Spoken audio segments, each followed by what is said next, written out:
அத்தியாயம் 13. உருமாறிவிட்ட நாகபரணி சாதுரியமாக பாலுவின் வீட்டில் நுழைந்தது மட்டுமின்றி மங்களத்தை சாதுரியமாக வெளியேற்றிவிட்டு வித்யாவையும் மயங்கி விழ வைத்தவனாக அந்த வீட்டை முழுவதுமாக பார்க்க ஆரம்பித்தான். நடுத்தட்டு குடும்பங்களுக்கே உண்டான ஓட்டுக்கூரை வீடு. தரை முழுக்க சிமெண்ட் பூச்சு, அதிலும் கூட ஆங்காங்கே விரிசல்.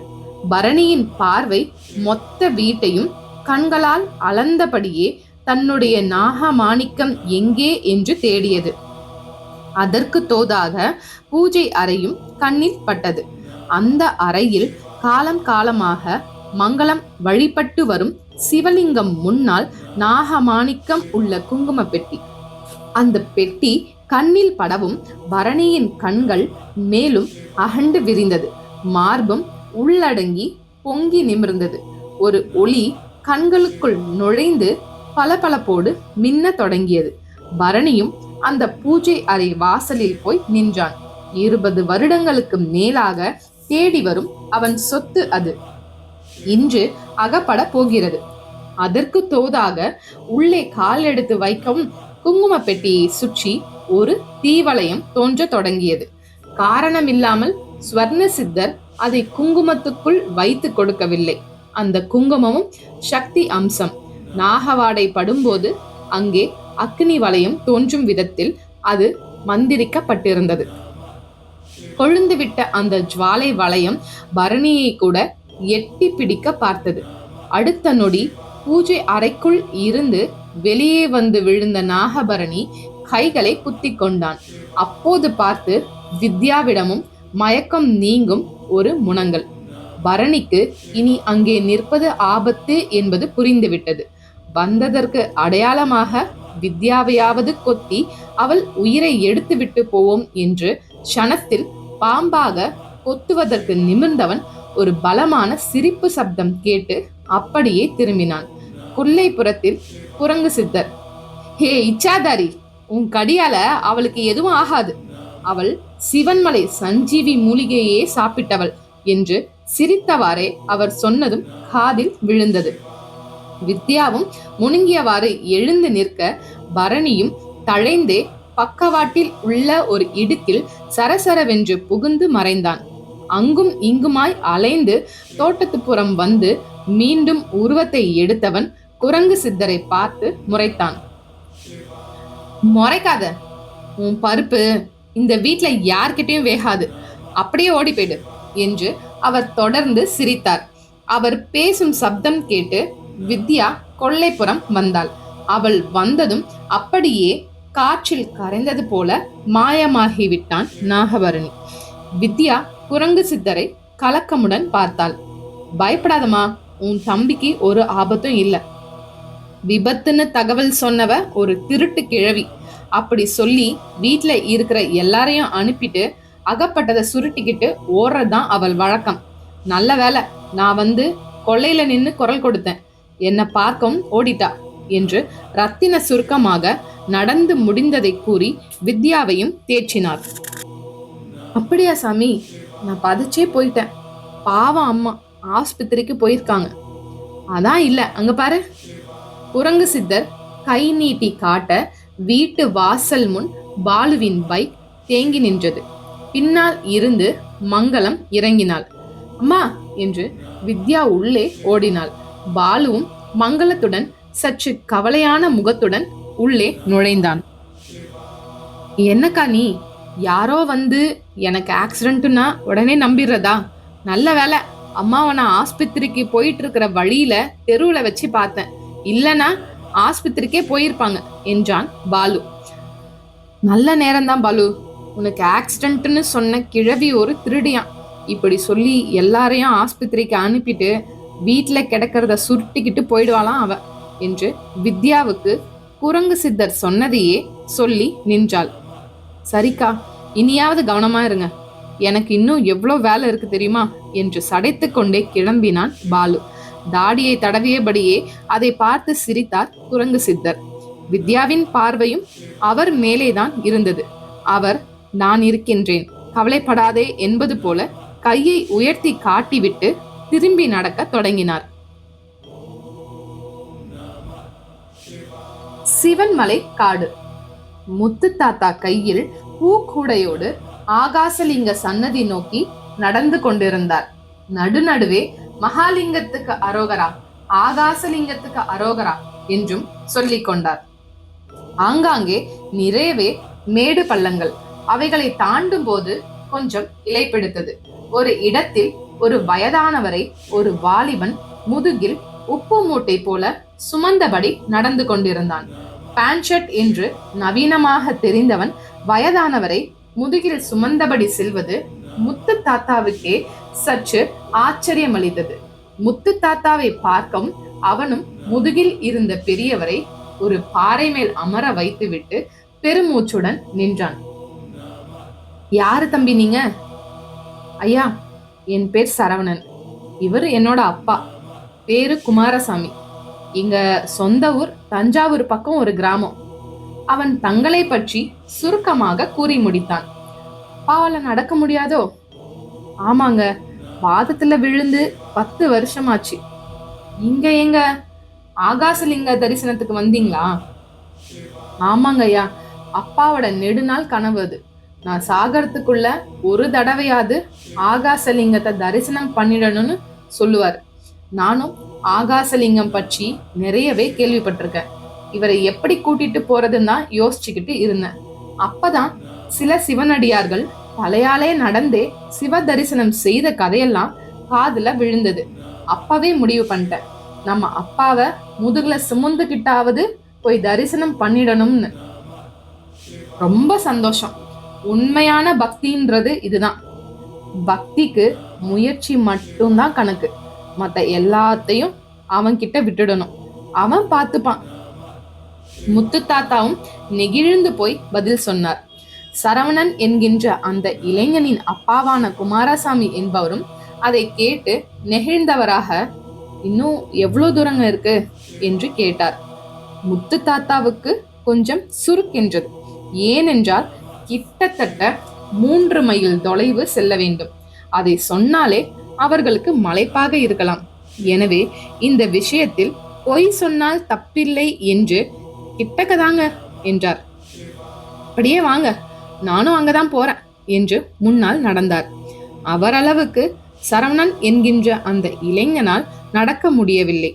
ஒரு இடத்தில் கால் மடக்கி தடுக்கியும் விழுந்துவிட அந்த பெரியவரும் மூட்டை போல் பிறண்டு விழுந்து உடம்பெல்லாம் அடி. அவர்களுக்கு பட்ட அடியை அருகே இருந்த ஒரு விலாவடி மரத்தின் உச்சியில் அமர்ந்திருந்த ஒரு சித்தர் மேல் இருந்தபடியே பார்த்து சிரித்தார். அது ஒரு அர்த்தமுள்ள சிரிப்பாக தான் தெரிந்தது. தாடியை தடவி கொண்டவர் அங்கிருந்து ஒரு பூ உதிர்வது போல கீழே விழுந்தார். தரைக்கு மேல் லகுவாக விழுந்து நின்றவர் பார்க்க பக்கிரியாட்டம் தான் இருந்தார். முத்து தாத்தாவோ சிவ நாமத்தோடு வெகு தூரம் போய்விட்டிருக்க அந்த பக்கிரி சித்தர் கீழே விழுந்த நிலையில் எழுந்து அமர்ந்திருக்கும் சரவணனிடமும் குமாரசாமி எதிரிலும் வந்து நின்றார். ஸ்டைலாக தாடியை நீவிக்கொண்டே திரும்பவும் சிரிப்பு. சரவணனின் கை முட்டியில் இரத்த கசிவு. பெரியவர் குமாரசாமி நெற்றியிலும் புடைப்பு. யாருப்பா நீங்க? எங்க இந்த பக்கம்? பக்கிரி சித்தர் குரல் அதட்டும் தொனியில் இருந்தது. சரவணன் அவருக்கு பதில் சொல்ல பிரியமில்லாதவனாக திரும்ப தன் தந்தையை முதுகில் கட்டி தூக்கி கொள்ள முயன்றான். உடனே அந்த பக்கிரி சித்தர் பகபகவென்று சிரித்து விட்டார். சரியான கேலி சிரிப்பு. சிரிப்பு மட்டுமல்ல, கூடவே கிண்டலும் சேர தொடங்கியது. ஏய், உனக்கு அறிவில்ல? ஒரு சரியான பாத கூட இல்லாத வனாந்திரத்துல இப்படி முதுகுல உப்பு மூட்டை மாதிரி தூக்கிட்டு வரியே, எப்படியாவது அந்த லிங்கத்தை நீ போய் கும்பிடணுமாக்கும் என்றவரை சரவணன் வெறித்தான். முறைக்காத, நான் சொல்றத நல்லா யோசி. சாமி எல்லா இடத்துலயும் இருக்கு. ஒரு கூழாங்கல் கூட சாமி தான். அதுக்குள்ள கடவுளை பார்க்க முடிஞ்சவன் தான் புத்திசாலி. இப்படி மலைக்காட்டுக்குள்ள ஒரு குறிப்பிட்ட இடத்துலதான் அது இருக்கதா நினைச்சு அதை தேடி வரதெல்லாம் எவ்வளவு முட்டாள்தனம் தெரியுமா? அதுலயும் கை கால் நல்லா இருந்தாலும் பரவாயில்ல, நீயோ ஒரு நொண்டி. பக்கிரி சித்தர் திரும்பவும் சிரித்தார். சரவணன் ஏதோ கேட்க கூடாததை கேட்டு விட்டவன் போல காதை பொத்தி கொண்டான். அவன் அப்பா குமாரசாமியும் ஐயா பெரியவரே, இப்படியெல்லாம் பேசாதீங்க என்றார். என்ன பேசாதீங்க? என் கேள்விக்கு பதில் சொல்லுங்க. சாமிதான் தூண்லயும் இருக்கு, துரும்புலையும் இருக்குல்ல. உண்மைதான். இந்த உடம்புல உயிர் கூட உடம்பு முழுக்க எல்லா பாகத்திலயும் தான் இருக்கு. இருந்தாலும் பேசுறது வாயால, பாக்குறது கண்ணால, கேக்குறது காதாலன்னு அது அதுக்கான இடத்துல தானே நடக்குது. நான் உன்னை கேட்டா நீ என்னையே திருப்பி கேக்குறியா? இந்த நொண்டி காலோட அந்த ஈஸ்வரன் உன்னை வர சொன்னானா?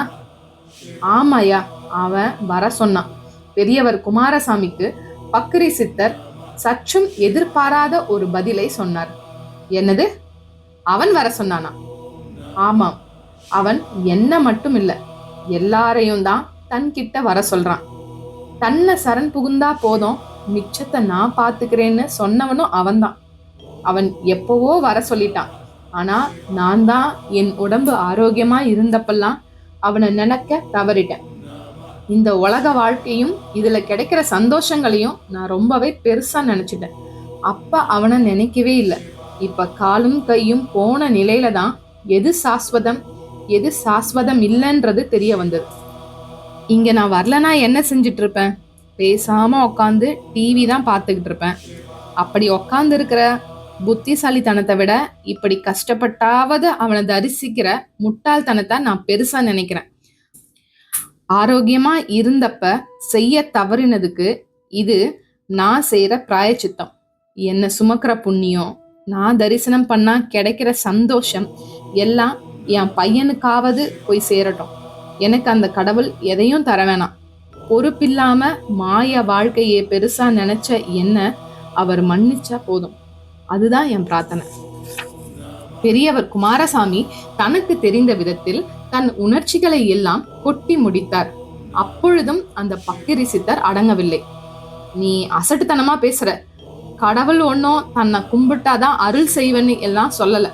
அப்படி சொன்னா அது கடவுள் இல்ல, ராஜா தான் தன்னை துதிக்கிறவங்களுக்கு பொற்காசு முத்து மாலைன்னு பரிசு தருவான். திட்டுறவங்களை ஜெயில தூக்கி போட்டு தண்டிப்பான். நீ கடவுளையே சரியா புரிஞ்சுக்கல.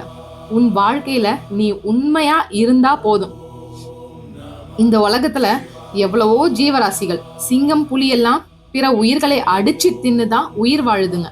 அதுங்களையெல்லாம் கடவுள் தண்டிக்கிறாரா என்ன? இல்ல அதுங்க தான் நான் பாவம் பண்றேன்னு சாமியை கும்பிட இப்படி நடந்து வருதா? பக்கிரி சித்தரின் கேள்விகளுக்குள் சூட்சமமான உட்பொருள். பெரியவர் குமாரசாமிக்கு அதற்கு என்ன பதில் சொல்வது என்று தெரியவில்லை. ஆனால் சரவணன் தான் இனியும் மௌனமாக இருப்பதில் அர்த்தமில்லை என்பது போல ஒருவித பாய்ச்சலோடு அவர் முன் நின்றான். ஐயா பெரியவரே, நாங்க பாட்டுக்கு போயிட்டு இருக்கோம். நீங்க என்னடானா சம்மன் இல்லாம ஆஜராகி தேவையில்லாம கண்ட கண்ட கேள்விகளை கேட்டுட்டு இருக்கீங்க. உங்களை பிடிச்சு தள்ளிட்டு எங்க அப்பாவை கூட்டிட்டு போயிட்டே இருக்க தெரியும். இருந்தாலும் உங்களுக்கு ஏன் மனசுல பட்டதை சொல்லிட்டே போறேன். எந்த சாமி எங்களை வர சொல்லல. ஆகாசலிங்கத்தை தேடி நாங்க தான் வந்திருக்கோம். நாங்க கும்பிடுறதால சாமிக்கு எதுவும் கிடைச்சிட போறதில்ல. இது அவர் படைச்ச உலகம். நாங்களும் அவர் படைச்ச மனிதர்கள். இங்க எல்லாமே அவருடையது. அவருடையதை எடுத்து அவருக்கே கொடுக்க நாம யாரு? அது ஏமாத்து வேலை. இருந்தாலும் அவரை எப்பாடு பட்டாவது நாங்க கும்பிட விரும்புறோம்.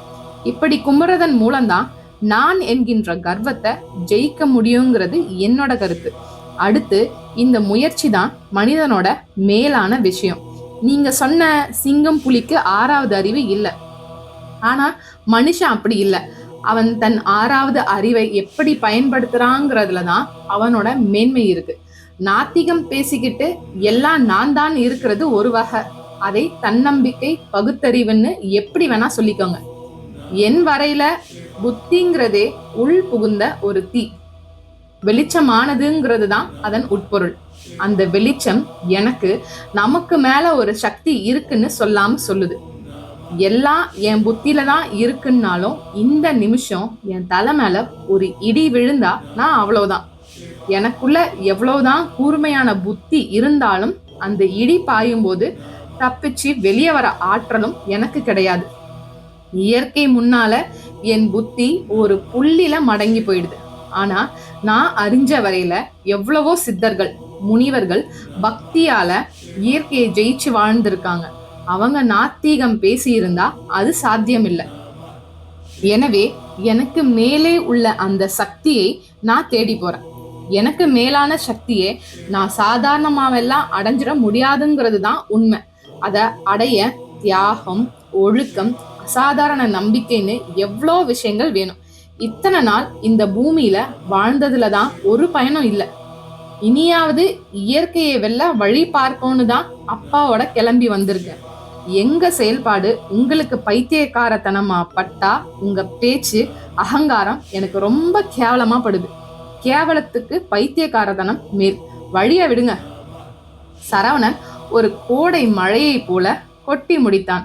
அந்த பக்கிரி சித்தரும் சிரித்தபடியே, வளர்ற, நல்லா வளர்ற, சரி சரி நீ போற வழியில சிங்கமும் புலியும் வரும். அப்பாவும் பக்தியும் முயற்சியும் உனக்கு எவ்வளோ தூரம் உதவி செய்துன்னு பாக்குறேன் என்றபடி ஒரு புதருக்குள் புகுந்தார். அதன் பின் சப்தமே இல்லை. சரவணனுக்கும் அவன் அப்பாவுக்கும் சற்று ஆயசமாக கூட இருந்தது. சரவணன் சட்டென்று சுதாரித்தவனாக, அப்பா நீங்க தைரியமா இருங்க, புலியாவது சிங்கமாவது, நமக்கு முன்னால ஒருத்தர் போனார்ல என்று அவரை திரும்ப முதுகில் தூக்கி கொண்டான். ஒரு புது தெம்பு வந்தவன் போல நடக்க ஆரம்பித்தான். சில 100 அடிகள் நடந்திருப்பான். ஒரு இடத்தில் அப்படியே தேங்கி நின்றான்.